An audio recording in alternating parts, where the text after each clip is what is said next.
Hey everybody, welcome back to the electronics workshop. So actually, I'm taking a little break from some other projects to take a look at some tubes that just came into the inventory stream of my nerdy area.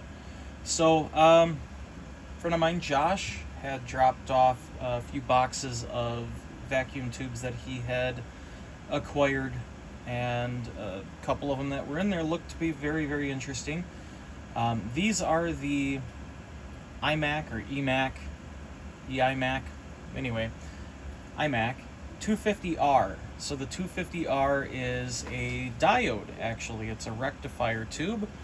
Um, Spec sheet's actually pretty cool about these. I have an original book, actually. Do I have the I have an RCA manual that shows that tube type in it, but it is a high vacuum diode rectifier intended for use in rectifier units, voltage multipliers, or in special applications where conditions of extreme ambient temperatures and high operating frequencies, high peak inverse voltages, yada yada yada yada yada. That would prevent the use of a gas-filled rectifier, such as a mercury vapor style rectifier. So these are really interesting because this bottle type, actually, it's being a diode. I think they made this bottle type into a triode as well at some point, which was kind of neat. But this being the diode, a single 250R will deliver 160 milliamperes at 24,000 volts to a capacitor filter, input filter, with 21,000 volts of single phase supply. For the 250Rs, in a bridge circuit will deliver 500 milliamps, so half an amp, at 38,000 volts into a choke input filter with 42,000 volts single phase supply. So filament requirements, it's a 5 volt filament at 10.5 amps. It's a 50 watt jumbo 4-pin bayonet style socket, which I think I have, but I don't have it available at the moment. See here, maximum ratings, some very interesting specs. So peak inverse plate voltage 60,000 volts maximum, plate dissipation 150 watts, DC plate current 250 milliamps, and peak plate current at 2.5 amps. So it's actually a pretty stout tube. They have some circuit diagrams showing different setups, different alignments. Pretty normal considering rectifier tubes. But let's get to the more interesting side of this video, which is going to be, let's do some filament testing on this. I have my bench supply set up for 5 volts DC. It is current regulated at its top capabilities. It's not a real super awesome power supply, but it'll work fine for this case. So we're going to go identify the pins that are used for the heater.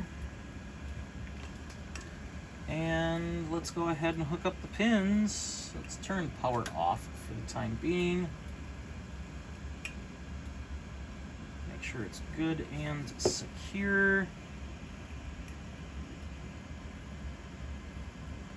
That should be fine right there. Let's zoom in on this beautiful, beautiful bottle.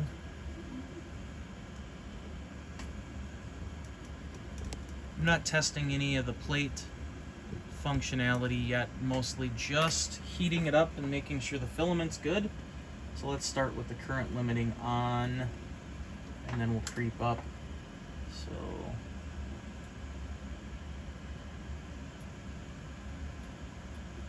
about 2 amps in, no filament glow yet. 5 amps in, nothing yet. 6 amps, 7 amps, 10 amps. And there we go, filament's glowing.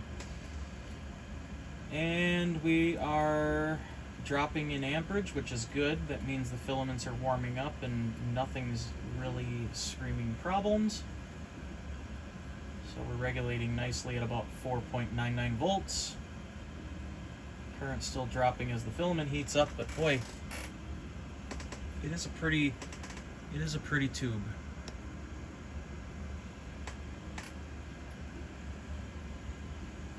Takes a lot of power to heat these beasts up.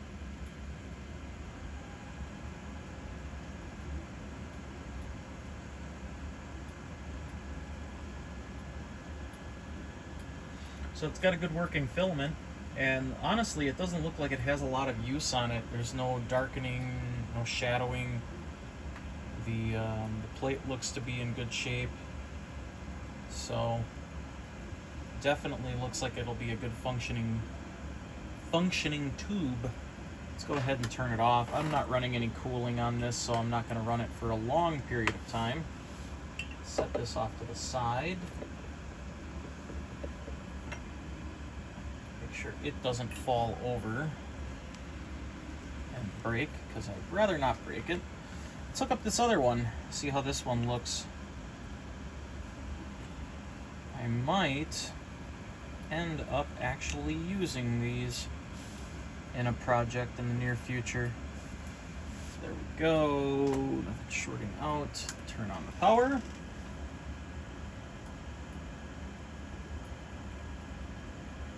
There it is, it's heating up.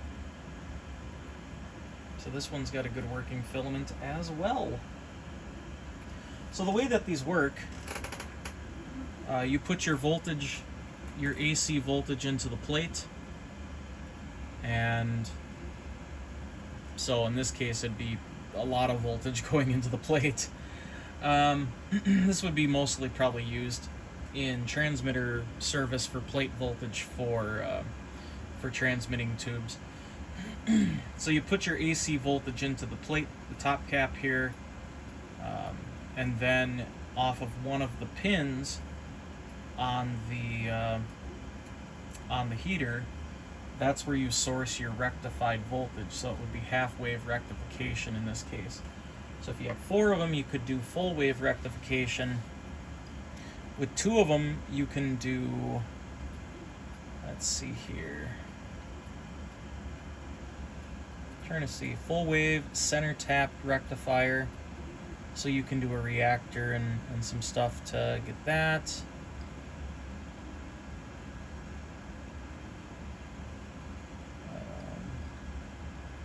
Well, you can really stack these up if you really need more current, but more commonly it would be a pair. Yeah, half-wave rectification. It's pretty common. Looks like there's a voltage doubler possibility too with a pair of them. So half-wave voltage doubler. Yeah. So you'd run 2 of them. Run that into let's see here, transformer, capacitor,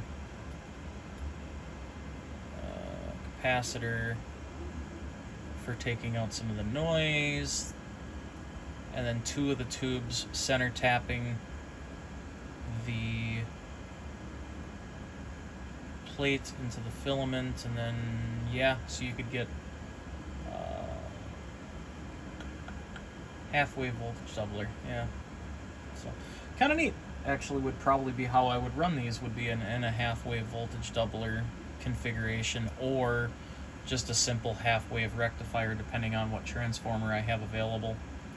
So it's a pretty cool setup.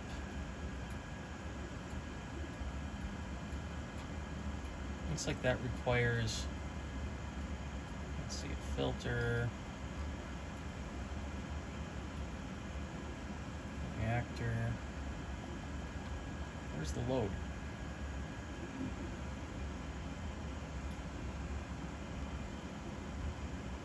Oh, I see how that works. Okay. So yeah, pretty cool. Pretty cool. So definitely some things can be done to really make this a very, very usable unit. I'd like to at some point build an AM style broadcast transmitter and use it for amateur radio use. Kind of shooting for the 250 watt range, and have that as a real fun project for the shop. I'd like to do it in a 50s style build with the paint styling of the 50s and 60s. Think of the Bendix. Is it Bendix, or the real fun, like robin's egg colored stuff, cream, and maybe even kind of lean towards maybe a Fallout style theme. Who knows? Could call it the Rad King. So anyway, that's just kind of something that I wanted to show, is just some of the process that I take. Nothing too incredibly over the top on just filament testing using a bench supply and enough current to bring it up. I run current limiting because it helps the tube come up nice and even and slow. Doesn't really shock those filaments into heating up in a hurry. So, hope you guys enjoyed this nerdy moment. Join me in the next one. 7-3 for now.